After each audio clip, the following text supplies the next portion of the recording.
ഇത് ഫുട്ബോളിൽ നിന്നിട്ട് എത്രത്തോളം വ്യത്യാസമുണ്ട്? ഫുട്ബോൾ എന്ന് പറഞ്ഞു കഴിഞ്ഞാൽ കാലുകൊണ്ട് കളിക്കാണ്. ഇത് കൈ കൊണ്ടും കാലുകൊണ്ട് കളിക്കാൻ പറ്റും. ആ ബോള് കണ്ടപ്പോഴേ വളരെ വ്യത്യാസം തോന്നി. എന്തെങ്കിലും പ്രത്യേകത ഉണ്ടോ?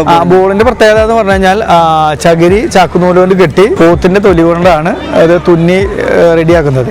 സുഹൃത്തുക്കളെ, ഞാൻ ഇന്ന് വന്നിട്ടുള്ളത് നിങ്ങൾക്ക് ഒരു കളി പരിചയപ്പെടുത്തി തരാൻ വേണ്ടിയിട്ടാണ് കേട്ടോ. ഇത് തൃശ്ശൂർ ജില്ലയിലെ ചേലക്കര എന്ന് പറഞ്ഞ ഒരു സ്ഥലത്ത് അവിടെ നടക്കുന്ന ഒരു ഓണക്കാലത്ത് മാത്രം നടക്കുന്ന ഒരു കളിയാണ്. അപ്പൊ ചേട്ടാ, ഈ തലമ എന്ന് പറഞ്ഞ കളിയുടെ പ്രത്യേകത എന്താണെന്ന് പറയാം? തലമ എന്ന് പറഞ്ഞ ഒരു 100-110 വർഷത്തിന്റെ പാരമ്പര്യങ്ങളാണ്. തലമുറകളായിട്ട് മാറി വരുന്ന ഒരു പന്ത് കളിയാണിത്.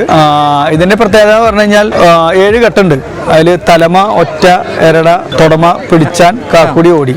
അതില് തലമന്നെ 3 സെക്ഷനായിട്ട് കളിക്കണം. 1, 2, 3 തലമ, 1, 2. അതേമാതിരി ഒറ്റ എന്ന് പറഞ്ഞ പ്രത്യേകത എന്ന് പറഞ്ഞാൽ ഒറ്റ കൈ കൊണ്ടാണ് അടിക്കുന്നത്. പിന്നെ ഇതിൽ ലാസ്റ്റ് ഘട്ടമായ ഓടി കളിക്കുന്നത് കാലുകൊണ്ടാണ്. അതിന്റെ പ്രത്യേകത പറഞ്ഞാൽ ഈ ഒരു പട്ടുണ്ട്. പട്ടത്തില് പട്ടെന്ന് പറയുന്നത് നടുവിലായിട്ട് കുത്തിയിട്ടുള്ള അതിനെ പട്ടെന്ന് പറയും. പട്ടത്തില് ഏറ് കൊണ്ടു കഴിഞ്ഞാൽ കളി പോകുന്നതാണ്. അപ്പോൾ ഈ പരിപാടി ഇവിടെ സംഘടിപ്പിച്ച എല്ലാ സംഘാടകർക്കും ഇതിനു വേണ്ടി പ്രവർത്തിക്കുന്ന ക്ലബ്ബുകാർക്കും ഞാൻ എൻ്റെ നന്ദി അറിയിക്കുകയാണ്. അപ്പോൾ സുഹൃത്തുക്കളെ, നമുക്ക് മറ്റൊരു വീഡിയോ ആയിട്ട് നമുക്ക് വീണ്ടും കണ്ടുമുട്ടാം എന്ന് പറഞ്ഞുകൊണ്ട് ഞാൻ നിർത്തുകയാണ്. നന്ദി, നമസ്കാരം.